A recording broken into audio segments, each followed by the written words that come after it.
आप सभी को नमस्ते।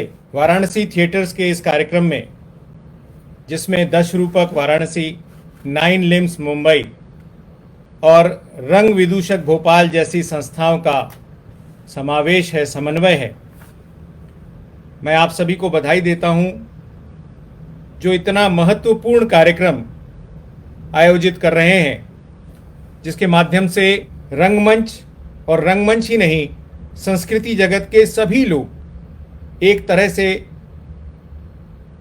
कोरोना के विरुद्ध, कोविड-19 के विरुद्ध जो लड़ाई पूरी मानव सभ्यता की जारी है, उसमें हौसला बुलंद करने का काम कर रहे हैं, उसमें हिम्मत बढ़ाने का काम कर रहे हैं। ये जो रचनात्मक प्रक्रम है, अभिकल्प है, उसके लिए मैं इससे जुड़े सभी साथियों को बहुत बहुत बधाई देता हूँ, बहुत शुभकामनाएं देता हूँ। आज का दिन बहुत महत्वपूर्ण दिन है। आज व्यास पूर्णिमा, गुरु पूर्णिमा का दिन है और हम सभी जानते हैं कि आज के दिन हम सब अपने गुरु के आगे शीश नवाते हैं और उनके द्वारा दिए गए ज्ञान के प्रति हम उनका आभार व्यक्त करते हैं। और रंगमंच ऐसी एक विधा है जो बिना गुरु के, बिना मार्गदर्शक के तो सधती ही नहीं। तो इसलिए जो साथी रंगमंच के साथ जुड़े हैं, उनके लिए तो ये एक और भी महत्वपूर्ण बात है। और इसलिए आज के अवसर पर मैं अपना सौभाग्य समझता हूँ कि वाराणसी थिएटर ने मुझे आमंत्रित किया है आपके साथ अपने कुछ टूटे फूटे विचार साझा करने के लिए। नाटक की शुरुआत नांदी से होती है। हम लोग पारंपरिक रूप से नांदी पाठ करते हैं। मैं पारंपरिक रूप से नांदी पाठ नहीं कर रहा हूँ। मेरी एक कविता है जिसका शीर्षक नांदी है।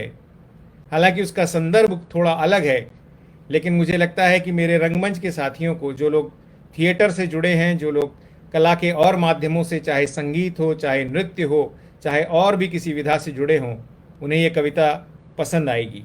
लो शुरू हो गया नांदी पाठ, अब नाटक तुम्हें सजाना है। लो शुरू हो गया नांदी पाठ, अब नाटक तुम्हें सजाना है। पहले से रचे गए आलेख को जीवंत तुम्हें अब करना है।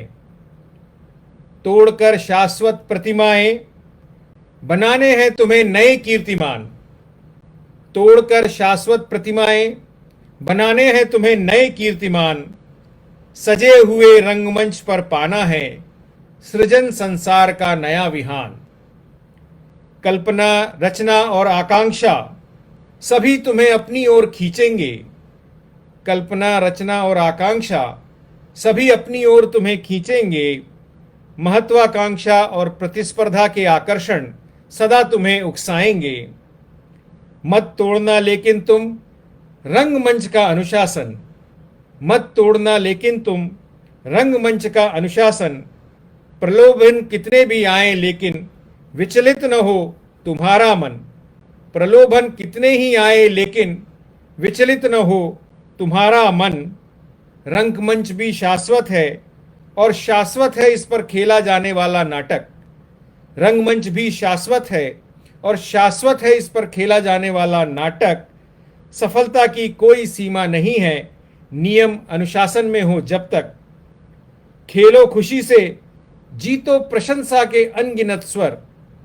खेलो खुशी से, जीतो प्रशंसा के अनगिनत स्वर। नाम छा जाए तुम्हारा समूचे विश्व पटल पर। विस्तार है अनंत और संभावनाएं अपरिमित। विस्तार है अनंत और संभावनाएं अपरिमित। लेकिन हर कोशिश में पैर तुम्हारे जमीन पर ही हो स्थित। लेकिन हर कोशिश में पैर तुम्हारे जमीन पर ही हो स्थित। मित्रों, जो युवा साथी हैं, जो उम्र में मुझसे कम हैं, वे इसे आशीर्वाद मान लें। चाहे गुरु पूर्णिमा का आशीर्वाद मान लें, चाहे एक बड़े भाई का आशीर्वाद मान लें, जिसने रंगमंच पर आपसे कुछ ज़्यादा साल गुजारे हैं। और जब कुछ ज़्यादा साल गुजारे हैं तो अपने उन्हीं अनुभवों को साझा करते हुए आज हम बात करेंगे कि कैसे रंगमंच के माध्यम से हमारा व्यक्तित्व निखरता है, हमारी पर्सनैलिटी बिल्ड होती है। आप ऐसा न समझे कि ये कोई पर्सनैलिटी डेवलपमेंट की क्लास है आप सिर्फ ऐसा समझें कि किस तरह से रंगमंच हमारे जीवन के अन्य हिस्सों में दूसरी दूसरी बातों में हमें प्रभावित करता है, किस तरह से वो हमारे जीवन को सार्थक करता है, साकार करता है और किस तरह से हमारे जीवन को और अधिक निखारता है। बात यूं शुरू हुई कि जब हम लोग नया नया रंगमंच करना सीखे थे, नया नया थिएटर ग्रुप ज्वाइन किए थे, और ये एक एमेच्योर थिएटर ग्रुप था, और मेरा सारा का सारा जो नाटक का जीवन है, रंगमंच का जीवन है, वो एमेच्योर थिएटर के साथ ही गुजरा है।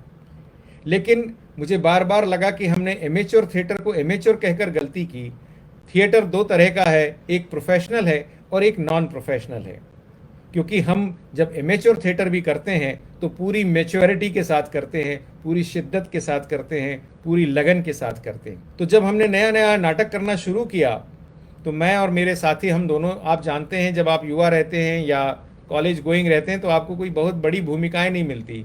कभी थानेदार की, कभी सिपाही की, कभी चौकीदार की, कभी क्राउड में एक तरफ से दूसरी तरफ चले जाइए, एक हाथ दो डायलॉग मिल गए तो बहुत मिल गए, और उसी में हम लोग संतुष्ट रहते थे कि हमें नाटक में काम करने को मिल रहा है, इतने बड़े बड़े नामी गिरामी लोगों के साथ कहीं उठने बैठने को मिल रहा है, उनके साथ बहुत सारी बातें सीखने को मिल रही हैं।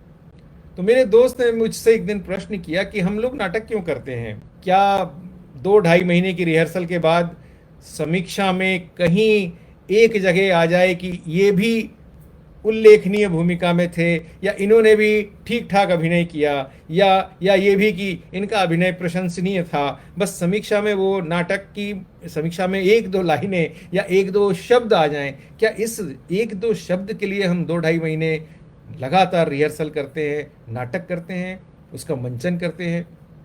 मेरे भी मन में ये प्रश्न आया कि अब उसने पूछा है तो क्या बात होगी?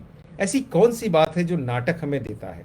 ऐसी कौन सी चीज है जो नाटक हमें सिखाता है, बताता है?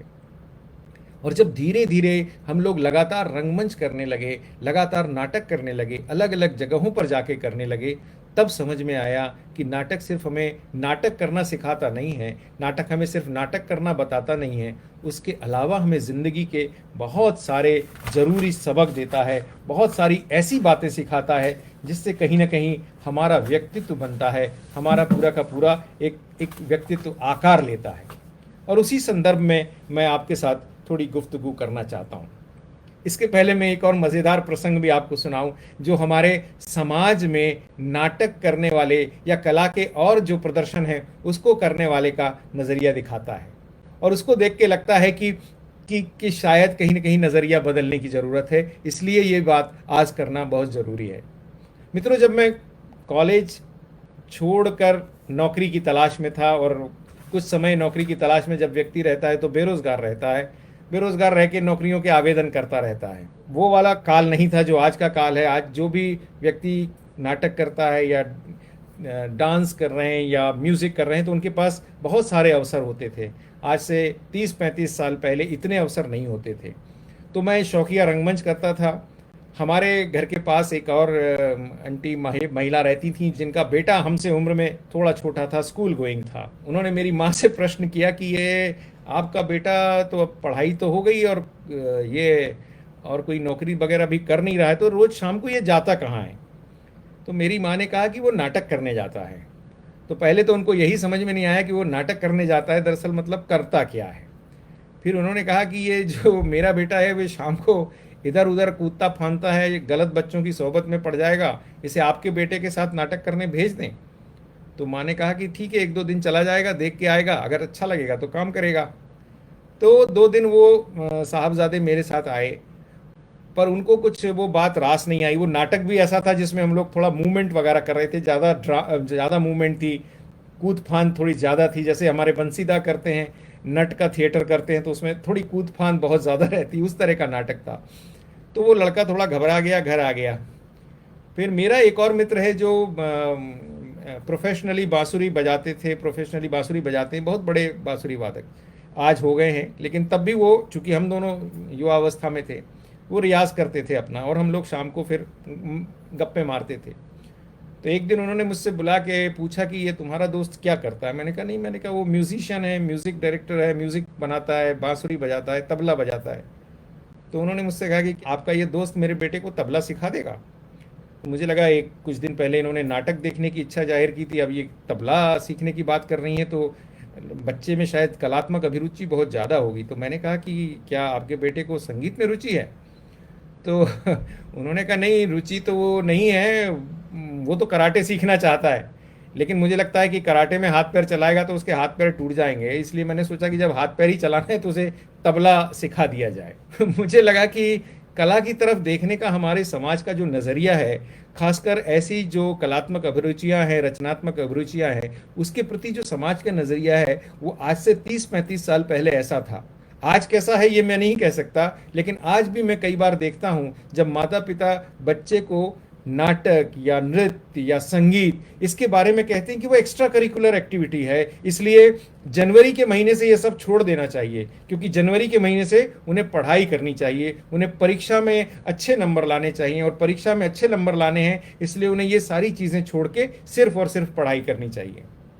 मित्रों, मैंने तो कई स्कूल्स भी ऐसे देखे हैं जहां पर वो एनुअल फंक्शन होने के बाद जनवरी, फरवरी, मार्च, अप्रैल, मई, जून के महीने में ये जो आर्ट्स के टीचर हैं, जो संगीत सिखाते हैं, जो नृत्य सिखाते हैं, जो थिएटर सिखाते हैं, उनको कहते हैं कि अब अगले 6 महीने आप मत आइए, अब आपकी कोई आवश्यकता नहीं, क्योंकि अब बच्चों की पढ़ाई का मौसम है।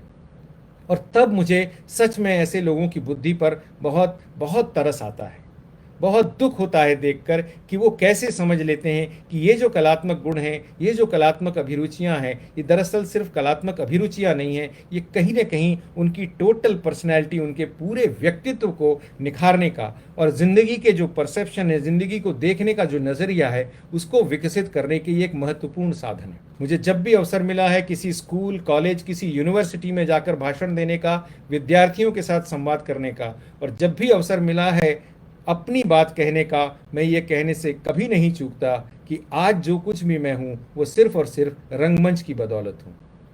इसलिए मुझे किसी ने पूछा भी कि आप दूसरी दूसरी नौकरियां करने लगे तो क्या रंगमंच का कुछ नुकसान हो गया? मैंने कहा रंगमंच का कुछ नुकसान नहीं हुआ, क्योंकि मैं मूलतः रंगकर्मी हूँ, मैं प्रथमतः रंगकर्मी हूँ, और मैं अंत तक रंगकर्मी ही रहने वाला हूँ।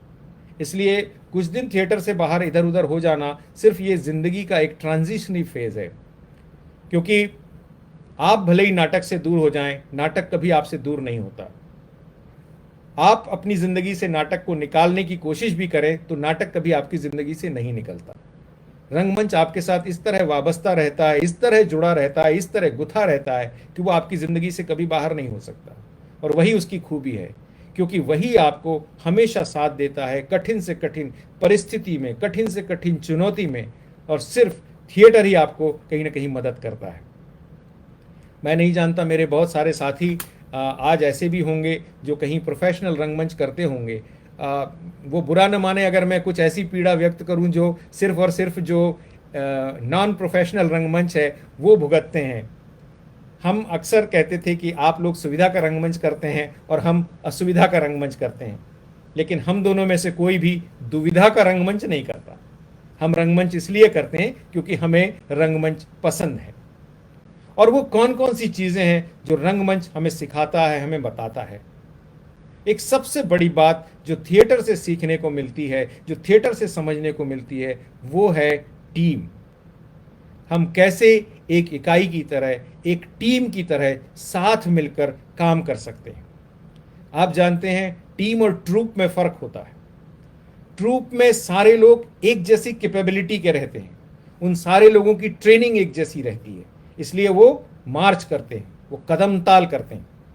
थिएटर में हम लोग कदम ताल नहीं करते, थिएटर में टीम है। टीम ऐसी जिसमें हर एक की अपनी क्वालिटीज हैं, हर एक की अपनी विशेषताएं हैं, हर एक के अपने एट्रीब्यूट्स हैं, और हर एक की जो क्वालिटी है, जो अपनी विशेषताएं, जो अपने एट्रीब्यूट्स हैं, उन सब को साध के एक ऐसी कोहेसिव टीम बनाना, एक ऐसी सशक्त इकाई बनाना जिसमें हर एक के गुण, हर एक की जो विशेषता है उसका भी लाभ मिल सके, और उसका लाभ लेते हुए उसके जरिए हम कैसे श्रेष्ठतम प्रदर्शन कर सकते हैं, बेस्ट परफॉर्म कर सकते हैं, इसका सोच करना। और ये एक बहुत बड़ी बात है, एक बहुत विशेष बात है। इस विशेष बात को सोचने की जरूरत है। और उस टीम में भी कोई भेद नहीं, स्तर का भेद नहीं, शिक्षा का भेद नहीं, उम्र का भेद नहीं, रंग और जाति का भेद नहीं, धर्म और संप्रदाय का भेद नहीं, किसी चीज का भेद नहीं। सिर्फ एक चीज, आपका भी धर्म रंग कर्म है और मेरा भी धर्म रंग कर्म है, इसलिए हम समधर्मी हैं। और मैंने देखा है बड़े से बड़े अधिकारी जो वरिष्ठतम पद पर हैं शासन में, जिनके कमरे में घुसने से पहले आपको अपॉइंटमेंट लेनी पड़ती है, आपको पर्ची भेजनी पड़ती है, तब भी जरूरी नहीं कि वो आपसे भेंट कर ही ले, वो व्यक्ति आपके साथ जब नाटक की रिहर्सल में आते हैं तो आपके साथ दरी बिछाने का काम करते हैं। रिहर्सल की जगह अगर खराब हो तो झाड़ू लेकर साफ करने का काम करते हैं। और ये आपको सिखाता है कि कैसे रंगमंच हम सब, हमारे बीच के वो सारे बंधनों को तोड़कर हमें एक टीम के रूप में खड़ा करता है। और ये शिक्षा सिर्फ और सिर्फ रंगमंच देता है, थिएटर देता है, क्योंकि और कहीं जाकर व्यक्ति को उन सारी चीजों के, उन सारे बंधनों के शायद विस्मरण नहीं होते, लेकिन रंगमंच पर जाकर होते हैं। और इसलिए टीम बनना और टीम बनाना ये थिएटर की, ये रंगमंच की बहुत बड़ी विशेषता है, बहुत बड़ा सद्गुण है। इसके अलावा एक और बड़ा सद्गुण, एक और बड़ी विशेषता है, वो ये है कि वो आपको सिखाता है क्राइसिस मैनेजमेंट। कठिन परिस्थिति में, संकट की परिस्थिति में आप कैसे चीजों को साधते हैं। क्योंकि आप जानते हैं जब भी हम थिएटर करते हैं, थिएटर आपको हमेशा एक नई नई चुनौतियां प्रस्तुत करता है। और वो भी जो नई नई चुनौतियां जब आपको प्रस्तुत की जाती हैं तो उसका सामना कैसे करना, कैसे उसके सामने पूरी की पूरी श्रद्धा से, पूरे मनोयोग से, पूरी हिम्मत से और पूरे विश्वास के साथ जाना, ये आपको रंगमंच सिखाता है। तो वो जो क्राइसिस मैनेजमेंट है वो सीखने को मिलता है और वो एक बहुत बड़ी बात होती है। हम में से जो भी रंगमंच करता है, हम में से हर एक के अनुभव क्राइसिस मैनेजमेंट के अपार हैं, अनेक हैं। इसलिए मैं ये बताकर आपको और अधिक उस विषय का बोध नहीं कराना चाहता, लेकिन मैं अपना एक उदाहरण सिर्फ दूंगा तो आपको मजा आएगा। क्राइसिस मैनेजमेंट का एक उदाहरण ऐसा है कि एक नाटक के मैंने हिंदी और मराठी में मिला के लगभग 25 शो किए। और चूंकि बतौर डायरेक्टर मैं हमेशा ये कोशिश करता था कि डायरेक्टर अपने आप को कास्ट न करे, अलग हो जाए, ताकि ऐन वक्त पर जब कोई पात्र न आए तो डायरेक्टर वो भूमिका निभा सके। आप आश्चर्य करेंगे, मैंने कमोबेश उस नाटक के सारे पात्र निभा लिए, स्त्री पात्रों को छोड़कर।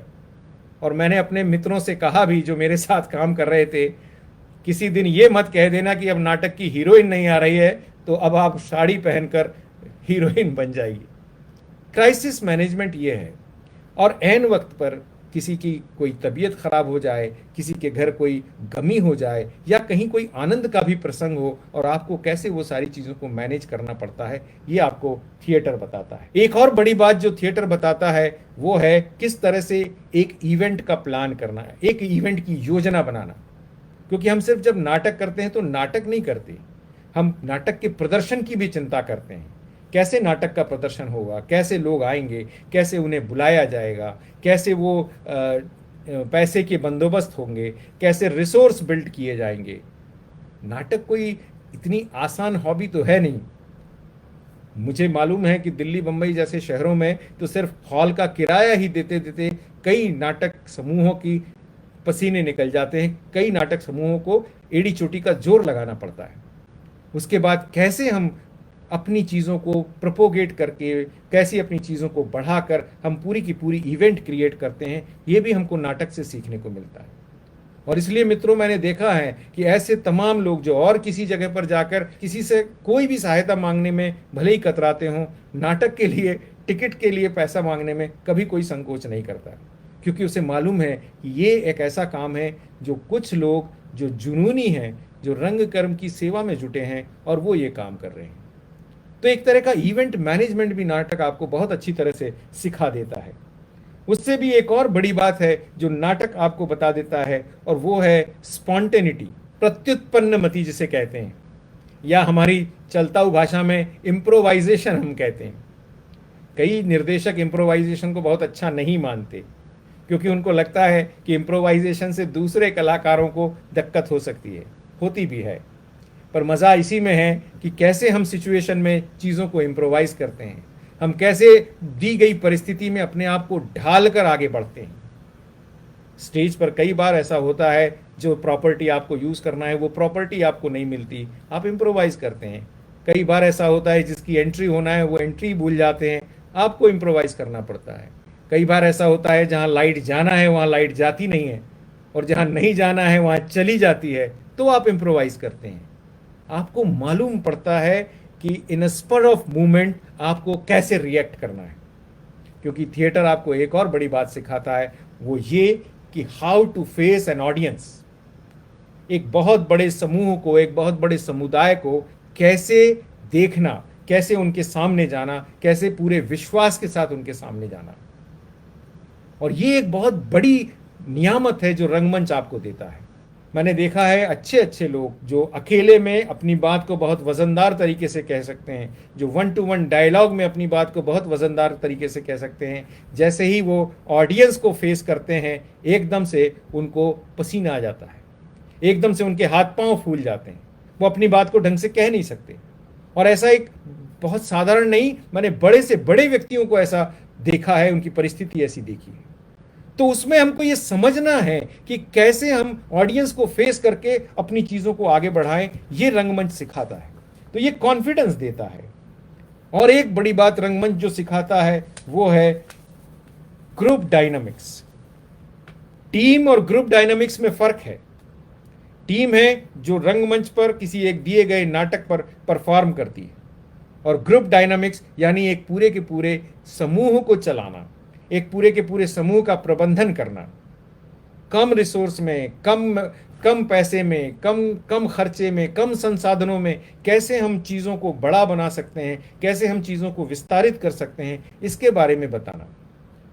और हमेशा हमने देखा है, चाहे वो कितनी भी प्रसिद्ध संस्था हो, कितनी भी मुझे लगता है रिसोर्सफुल संस्था हो, उसको हमेशा इस तरह की कठिनाइयां तो आती ही हैं, जहां उनको ग्रुप को चलाना, एक पूरे के पूरे समूह को चलाना, समूह को पूरे उत्साह में रखना, ये एक बहुत कठिन चुनौती का काम होता है, जिसे हमारे साथी मजबूती से करते हैं, जिसे हमारे साथी बहुत शिद्दत से करते हैं। तो ये सारी बातें रंगमंच हमें देता है, रंगमंच हमें सिखाता है, रंगमंच हमें उसके लिए तैयार करता है। मेरा अनुभव मराठी नाटकों का रहा है, और हिंदी के साथ साथ मराठी नाटक भी मैंने उतने ही लगभग किए हैं जितने हिंदी नाटक किए हैं। और मित्रों, मराठी नाटकों के लिए हम बहुत छोटे से छोटे गाँव में भी जाते थे, क्योंकि उस वक्त हमारे लिए एक चुनौती ये भी होती थी कि ये जो छोटे गाँव हैं, उस गांव में रहने वाले जो मराठी परिवार हैं, उनके पास साल में सिर्फ एक ही अवसर होता था मराठी नाटक देखने का। और अगर हम भी वहां जाकर नाटक नहीं करते तो ऐसा लगता था कि वो हमें क्या अधिकार है कि हम उनके उस सुख को उनसे छीन लें, सिर्फ इसलिए कि वहां जाने में और वहां नाटक करने में हमें असुविधा होती है। एक बार तो एक किस्सा इतना मज़ेदार है कि जिस छोटे से शहर में हम नाटक करने गए, और अक्सर ऐसा होता है कि स्कूलों में या स्कूल का एक कुछ ऑडिटोरियम रहेगा या किसी और सभा का या कोई बारात घर या शादी घर, उसको ही मेक शिफ्ट थिएटर बना दिया जाता है, और उस मेक शिफ्ट थिएटर में ही आपको नाटक करना पड़ता है। एक बार उस गांव में जहां हम गए थे, उन्होंने बड़ा चंदा वंदा इकट्ठा करके पंडाल लगाया था, लेकिन शाम को हो गई बारिश और पूरा का पूरा पंडाल और पूरा स्टेज वहाँ ख़राब हो गया, और वो लोग बहुत मायूस हो गए कि अब शायद नाटक नहीं हो पाएगा। मैंने उनसे कहा कि आपके पास सबसे बड़ा हॉल कितना बड़ा है? उन्होंने कहा हमारे पास ये एक हॉल है जहाँ गणेश जी बैठे हैं, और थोड़ी सी और जगह हम यहाँ से हटा देंगे तो इतना ही हॉल है। मित्रों, आप यकीन नहीं मानेंगे, उस छोटे से हॉल में, और वो नाटक बड़ा था, मतलब मुझे अभी भी याद है, वो ताजमहल का टेंडर नाटक था जिसे हम मराठी में खेल रहे थे, और ताजमहल के टेंडर में आप जानते हैं पात्र संख्या बहुत ज़्यादा है। उसके बावजूद हमने उस नाटक को खेला। हमने सिर्फ नाटक की शुरू में वहाँ की ऑडियंस को बताया कि ये नाटक का दृश्य ऐसा रहता है, ऐसा स्टेज बनता है, लेकिन आप बुरा मत मानिए, हमारा कोई पात्र अगर आपके बीच में आकर अपनी कुर्सी लगाकर बैठ जाए तो आप समझिए आप भी नाटक के हिस्से ही हैं। तो एक तरह से वो उस नाटक में अभिनेता और दर्शक के बीच की दूरी सिमट गई, सब लोग पात्र बन गए, सब लोग दर्शक भी थे और सब लोग अभिनेता भी थे। और रात को जब 1:30 बजे नाटक खत्म हुआ तो उन आयोजकों की आंखों में आंसू थे, और उन्होंने कहा आज आपने हमारी लाज बचा ली। लेकिन मित्रों, अच्छी बात यह थी कि हम सबकी भी आंखों में आंसू थे कि हमने भी आज कम से कम रंगमंच के प्रति हमारा जो कर्तव्य था वो पूरा किया। ये जो एक एडाप्टेबिलिटी है, हर एक सिचुएशन में, हर एक परिस्थिति में कैसे आप अपने आप को तैयार करते हैं, ये रंगमंच आपको सिखा देता है। कई कई बार तो ऐसा भी हुआ है मित्रों कि दिल्ली या बंबई जैसे बड़े शहर में भी आपको वो चीज़ नहीं मिल पाई जिसके लिए आप सोच के आए थे, और फिर आपको ऐन वक्त पर तात्कालिक परिस्थिति में कुछ और कर देना पड़ता है। और जो कुछ आप दूसरा करते हैं कई बार वो उससे अच्छा होता है जो आपने सोचा होता है। मुझे पता नहीं आपके जीवन में ऐसे कितने अनुभव आए हैं, पर मेरे जीवन में ऐसे अनेक अनुभव आए हैं जब मुझे इस एडॉप्टेबिलिटी ने कई बार नए मार्ग, नई चीजें, नई बातें बता दी हैं। तो ये एडॉप्टेबिलिटी का भी बहुत मजा है, और इसीलिए ये प्रयोगात्मकता, इम्प्रोवाइजेशन का भी बहुत मजा है। कैसे हम चीजों को नए ढंग से, नई चीजों से नए साँचे में ढाल लेते हैं, इसका भी एक अपना मजा है, और वो सब चीजें आपको रंगमंच सिखाता है। और मैं ये बताता हूं कि ये सारी चीज़ों को मिलाकर, इन सारी बातों को मिलाकर, मैं जब एक रायपुर में नए विश्वविद्यालय में कुलपति बनाकर भेजा गया, तो मुझे एक पुरानी सी बिल्डिंग दी गई और कहा गया कि यही आपका कैंपस है, यहाँ पर आप अपना कार्यालय भी लगाइए और यहीं पर आप क्लासेस भी लगा लीजिए। उस वक्त मुझे सिर्फ और सिर्फ मेरे रंगमंच के अनुभव ने सहायता की, और रंगमंच के अनुभव ने मुझे बताया कि मैं कैसे इसमें अपने ऑफिस को भी लगा सकता हूँ, अपनी क्लासेस भी बना सकता हूँ, अपनी लाइब्रेरी भी बना सकता हूँ। क्योंकि हमें शायद ये ट्रेनिंग मिल गई थी कि कम में, थोड़े में कैसे अपनी चीज़ों को और अधिक निखार के बताया जा सकता है, बनाया जा सकता है। ये जो एडॉप्टेबिलिटी है, ये रंगमंच ने हमें कहीं ना कहीं सिखाई, रंगमंच ने हमें कहीं ना कहीं बताई। तो ये तो वो गुण हैं जो हमें एक समूह के रूप में, एक ग्रुप के रूप में रंगमंच के माध्यम से प्राप्त होते हैं। और ये गुण कोई बहुत छोटे गुण नहीं है, ये जिंदगी के बहुत बड़े गुण हैं, जो आप किसी भी प्रोफेशन में, किसी भी व्यवसाय में, किसी भी वृत्ति में हो, आपको मदद करते हैं। इसलिए थिएटर को लेकर, थिएटर मैनेजमेंट की क्लासेस, बड़ी बड़ी क्लासेस मैनेजमेंट इंस्टीट्यूशंस में होती हैं। बड़ी बड़ी मैनेजमेंट इंस्टीट्यूशंस में थिएटर के पाठ सिखाए जाते हैं।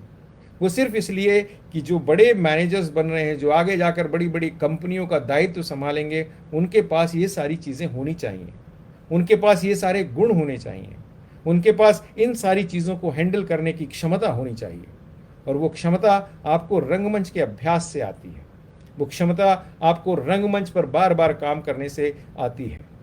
एक और बड़ी बात है जो एक पूरे के पूरे समूह के साथ आपको समझ में आती है और देखने में आती है, वो है ग्रुप कम्युनिकेशन। एक समूह के रूप में हम संवाद कैसे करते हैं, क्योंकि हम व्यक्तिगत रूप से संवाद में तो बहुत माहिर होते हैं, पर एक समूह के रूप में हमारी संवाद की जो क्षमता है वो कितनी पुरजोर है। How we can communicate in a larger group with a larger group, ये भी देखने को मिलता है। आपको ये अनुभव हुआ होगा, और उसको मैं दूसरे उदाहरण से समझाऊंगा तो शायद आपको समझ में आएगा कि जब आप इंडिविजुअली किसी जगह किसी व्यक्ति से बात करते हैं तो आपके लिए सारी चीज़ें बहुत सहज साध्य होती हैं, लेकिन जब आप एक समूह के रूप में परफॉर्म कर रहे होते हैं और एक दूसरे समूह के रूप में दर्शक उसे देख रहे होते हैं, तो इन दो समूहों के बीच में जो संवाद होता है वो बहुत मनोरंजक होता है।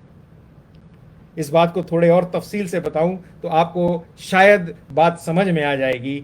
होता यह है कि अगर ग्रुप नाटक परफॉर्म करने वाला वही है, लेकिन ऑडियंस बदल जाता है, क्योंकि वो बदलना ही है, हर एक जगह का ऑडियंस अलग अलग होता है, इसलिए आपको आपके नाटक के जो रिस्पॉन्सेस हैं वो भी अलग अलग आते हैं। जिस जगह आपने कभी लाफ्टर सोचा होता है, उस जगह पर वहाँ लाफ्टर आता ही नहीं। किसी जगह पर आपका दुखी सीन होता है, लेकिन वहाँ अचानक लोग हंसने लग जाते हैं।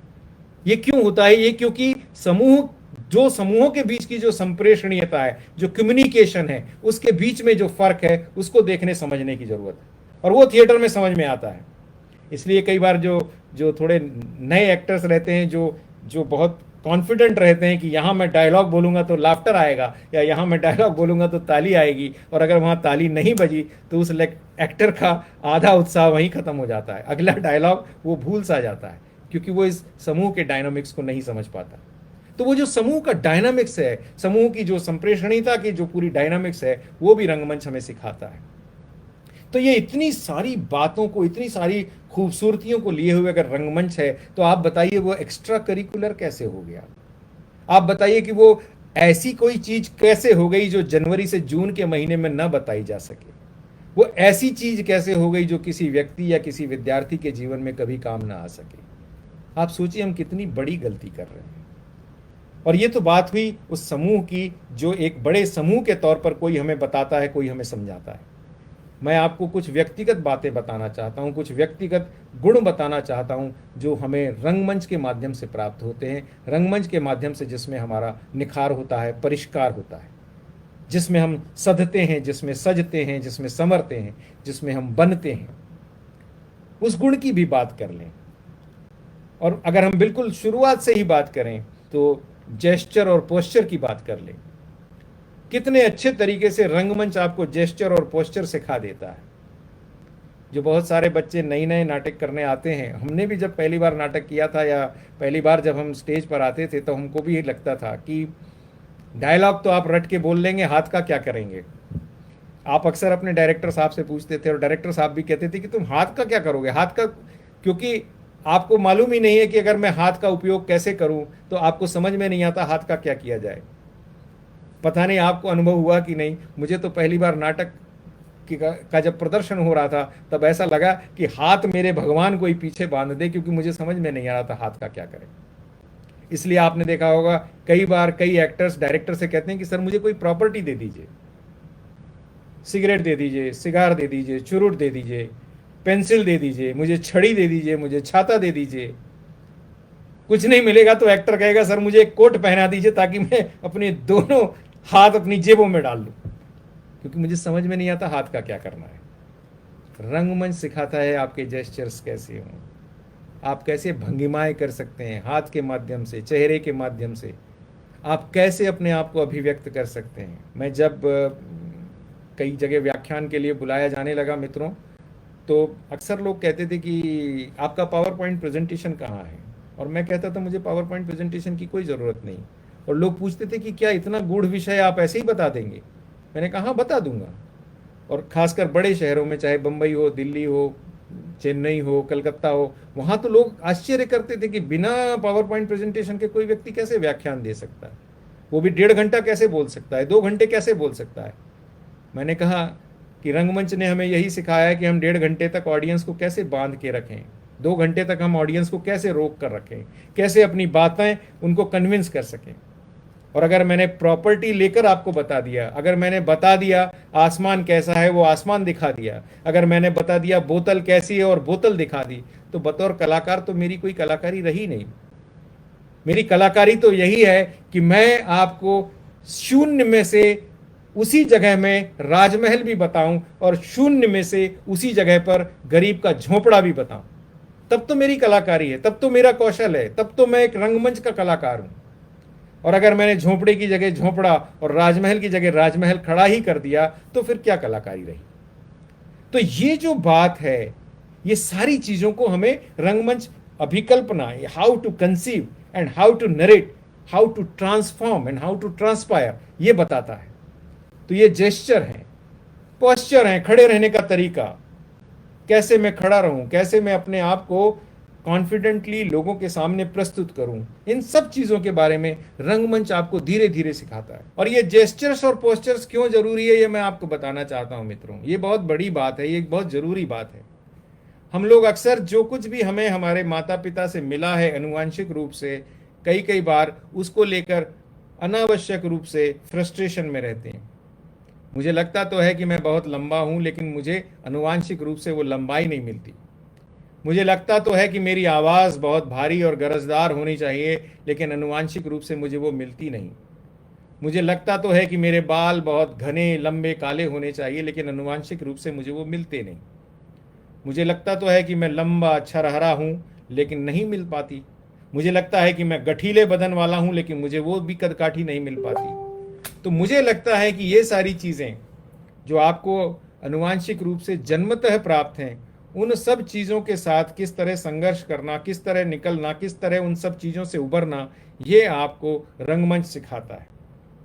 क्योंकि रंगमंच पर हमने देखा है कि वो व्यक्ति एक नए रूप में, एक नए अवतार में प्रकट होता है। अगर मैं राजा नहीं भी हूँ और मुझे राजा की भूमिका दी जाएगी, तो मैं एक राजा के रूप में अपने आप को प्रकट करने की क्षमता रखता हूँ। अगर मैं अपने आप को किसी एक दुष्ट आत्मा या खल स्वरूप में भी प्रकट करने की कोशिश कर सकता हूं, तो मैं करने की चेष्टा करता हूं। ये सब चीज़ें मुझे रंगमंच सिखाता है। इसलिए जो हेरिडिटरी से मिला है उससे उबरना, उससे ऊपर उठना, इसको रंगमंच आपको मजबूत करता है, इसको रंगमंच प्रशिक्षित करता है। इसी तरह जो आपका परिवेश है, जो आपका एनवायरनमेंट है, जो आपकी आसपास की चीज़ें हैं, वो भी आपको इसी तरह बहुत अच्छी तरह से कहीं ना कहीं प्रेरित करती है। उस एनवायरनमेंट को देखना, अपने परिवेश को देखना, अपने परिवेश को समझना, ये भी एक रंगमंच की बहुत ही बड़ी नियामत होती है। और कई बार ऐसा होता है, हमने देखा है कि मेरे साथ एक मित्र काम करते थे जो एक बहुत बहुत ही दबी हुई परिस्थिति से आते थे। एक बार मुझे उनके घर जाने का अवसर प्राप्त हुआ तो मुझे देखकर आश्चर्य हुआ कि एक छोटे से कमरे में वो अपने 4 भाई बहनों के साथ रहते थे। लेकिन जब वो रिहर्सल में आते थे और राजा का रोल करते थे तो ऐसा लगता था कि ये वही राजा है जिस राजा के बारे में यह नाटक लिखा गया है। तो अपने परिवेश से ऊपर उठना, अपने परिवेश से उबरना, ये आपको रंगमंच सिखाता है। और तीसरी बड़ी बात जो मैंने पहले भी कही कि कैसे परिस्थिति के साथ तादात्म्य, सिचुएशन के साथ अपने आप को ढालना, ये बात भी आपको रंगमंच बताता है। सिचुएशन के साथ आप कैसे कोप अप करते हैं, ये भी बात आपको रंगमंच सिखाता है, समझाता है। एक और महत्वपूर्ण गुण जो रंगमंच आपको बताता है वो है कम्युनिकेशन स्किल्स, संवाद साधने की कला। आवाज का उपयोग कैसे करना, आवाज को अपना महत्वपूर्ण हथियार कैसे बनाना, आवाज के जरिए से सामने वाले को प्रभावित कैसे करना, ये सारी चीजें रंगमंच आपको बताता है। और न सिर्फ आवाज बल्कि श्वास का कैसे उपयोग करना, breathing, how to use your breathing, it is also taught in theatre. कहाँ सांस रोक के बात करना, कहाँ सांस के साथ बात करना, कहाँ सांस फुला के बात करना, कहाँ सांस छोड़ के बात करना, ये सारी चीजें।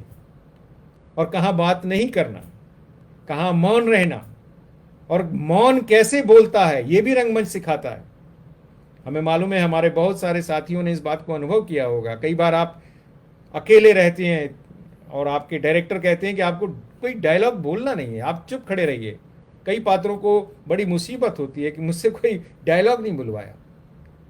लेकिन हमारे एक साथी थे जो मौन रहकर भी पूरे नाटक में तालियां ले जाते थे, और हम देखते रहते थे कि हमारे 50 डायलॉग भी उनके एक मौन के आगे फीके पड़ जाते हैं, और उनका सिर्फ मौन ही बहुत कुछ बोल जाता था। तो मौन कैसे बोलता है, बिना चले आदमी कैसे चलता है, ये सब चीजें आपको रंगमंच सिखाता है।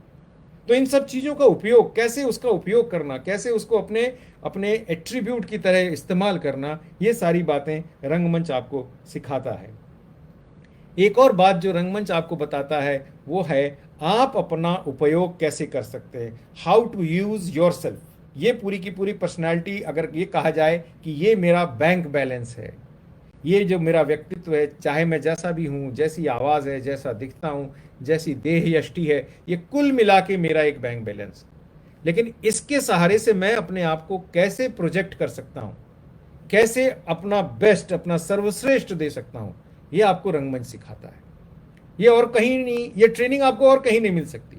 आप पर्सनालिटी डेवलपमेंट की कितनी भी कक्षाओं में चले जाएं, ये प्रशिक्षण आपको नहीं मिल सकता जो आपको रंगमंच बहुत आसानी से, बहुत स्वाभाविक तरीके से दे देता है।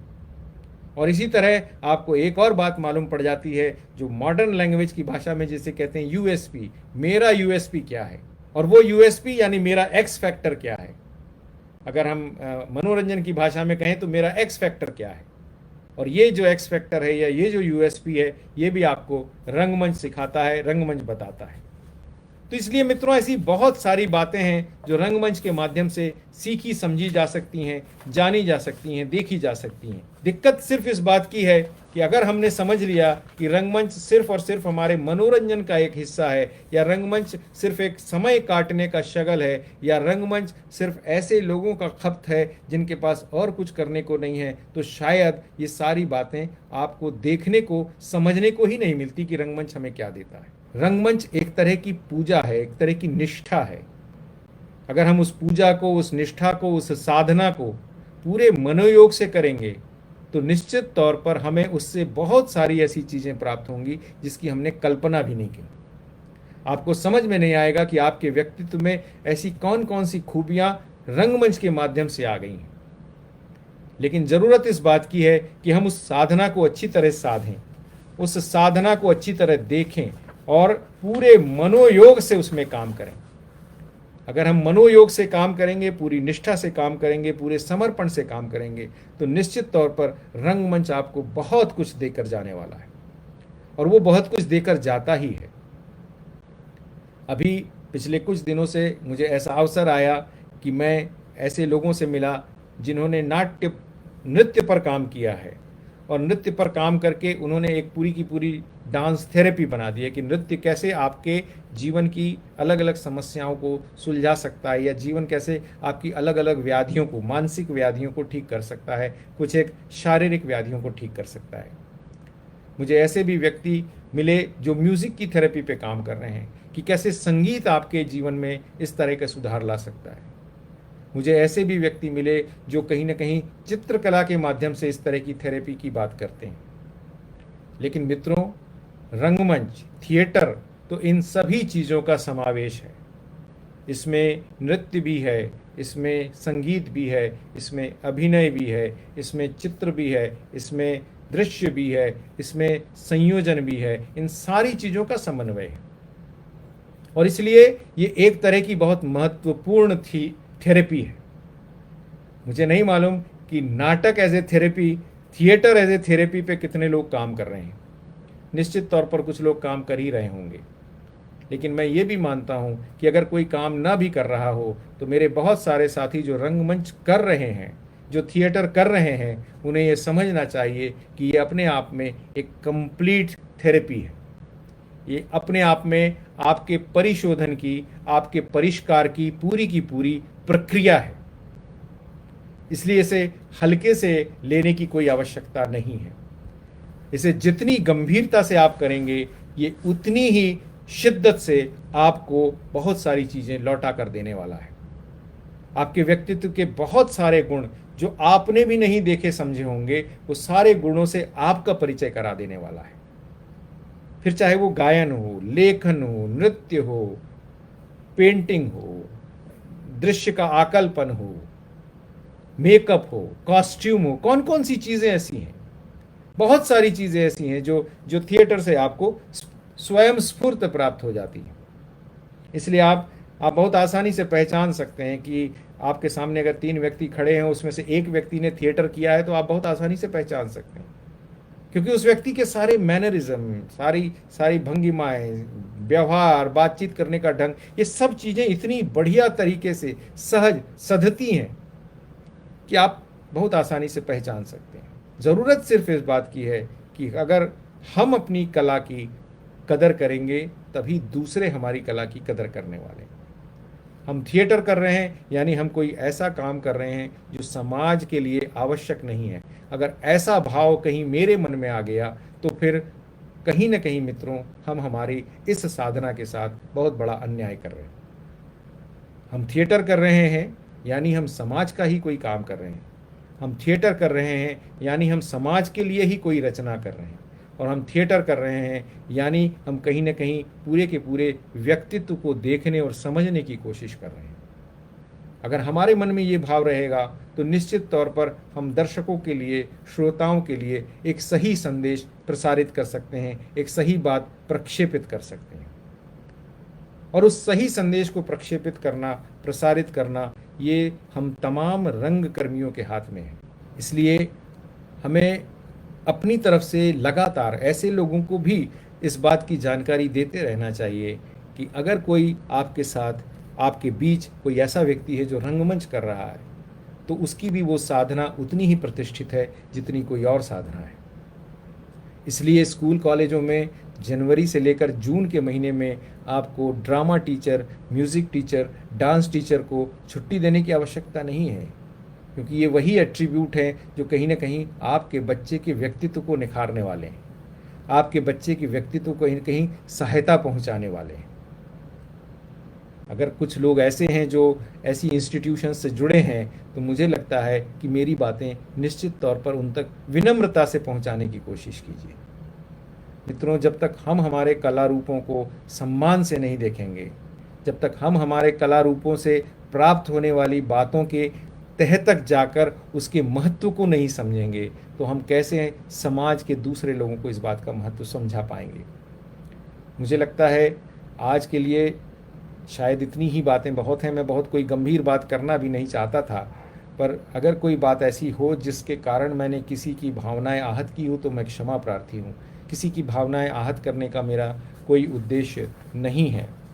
मैंने अपनी बात नांदी से शुरू की थी, अपनी बात का समापन मैं भरत वाक्य से कर रहा हूँ, चूँकि भरत वाक्य जो है वो भी हमारी भारतीय नाट्य परंपरा का एक अंग है। और जैसे नांदी की कविता सिर्फ नांदी की कविता नहीं थी, जीवन के किसी तत्व को लेके थी, उसी तरह भरतवाक्य की ये कविता भी सिर्फ भरतवाक्य की कविता नहीं है, जीवन के किसी तत्व को लेकर कही गई कविता है। आशा है आप उसके मर्म को समझेंगे। भरतवाक्य की बेला तक आते आते, भरतवाक्य की बेला तक आते आते, न जाने सारे पात्र कहाँ गुम हो जाते। ये जीवन से ज़्यादा जुड़ी है, नाटक से कम, लेकिन जीवन भी तो एक नाटक ही है मित्रों। भरतवाक्य की बेला तक आते आते, न जाने सारे पात्र कहाँ गुम हो जाते। कब तक थामे और कब तक करें उनकी पुकार, कब तक थामे और कब तक करें उनकी पुकार। कब तक रटवाता रहे ये भरतवाक्य उन्हें सूत्रधार। हैरत तो ये भी है कि गुम हो गया है वो आलेख, जिस पर खेला गया यह नाटक, जिस पर बने ये दृश्य अनेक। हो गए हैं शब्द तितर बितर, हो गया है अर्थ का अनर्थ। हो गए हैं शब्द तितर बितर, हो गया है अर्थ का अनर्थ। सारे पात्र बिखर गए यहाँ वहाँ, सारा श्रम हो गया अकारथ। सारे पात्र बिखर गए यहाँ वहाँ, सारा श्रम हो गया अकारथ। तालियां तो बजी, बहुत मिली वाहवाही। तालियां तो बजी, बहुत मिली वाहवाही। लेकिन वहाँ जहाँ कभी नहीं थी चाही, लेकिन वहाँ जहाँ कभी नहीं थी चाही। उपजा हास्य अकारण, जहाँ बोई थी करुणा। उपजा हास्य अकारण, जहाँ बोई थी करुणा। जहाँ सोचा था आनंद अपार, वहाँ पड़ा सबको रोना। जहाँ सोचा था आनंद अपार, वहाँ पड़ा सबको रोना। फिर भी खेल तो खेला ही गया पूरे मनोयोग के साथ। फिर भी खेल तो खेला ही गया पूरे मनोयोग के साथ। बहुत नहीं फिर भी समर्थन में उठ ही गए दो चार हाथ। बहुत नहीं फिर भी समर्थन में उठ ही गए दो चार हाथ। तब फिर क्यों करें किसी की बुराई, तब फिर क्यों करें किसी की बुराई। क्यों लगाएं किसी पर आक्षेप, तब फिर क्यों करें किसी की बुराई। क्यों लगाएं किसी पर आक्षेप। बोल दो जोर से भरत वाक्य, ताकि हो जाए इस नाटक का पटाक्षेप। बोल दो जोर से भरत वाक्य, ताकि हो जाए इस नाटक का पटाक्षेप। मैं वाराणसी थिएटर का, उसके सभी सहयोगियों का बहुत बहुत आभारी हूँ, जिन्होंने मुझे यह अवसर दिया कि मैं आपके साथ अपने मन की कुछ बातें साझा कर सकूं, अपने रंगमंच के कुछ अनुभवों को आपके साथ बांट सकूं। आप सभी को एक बार फिर से गुरु पूर्णिमा की बहुत बहुत शुभकामनाएं। मैं ईश्वर से प्रार्थना करता हूं कि आपके गुरु का आशीर्वाद आप पर हमेशा ऐसा ही बना रहे।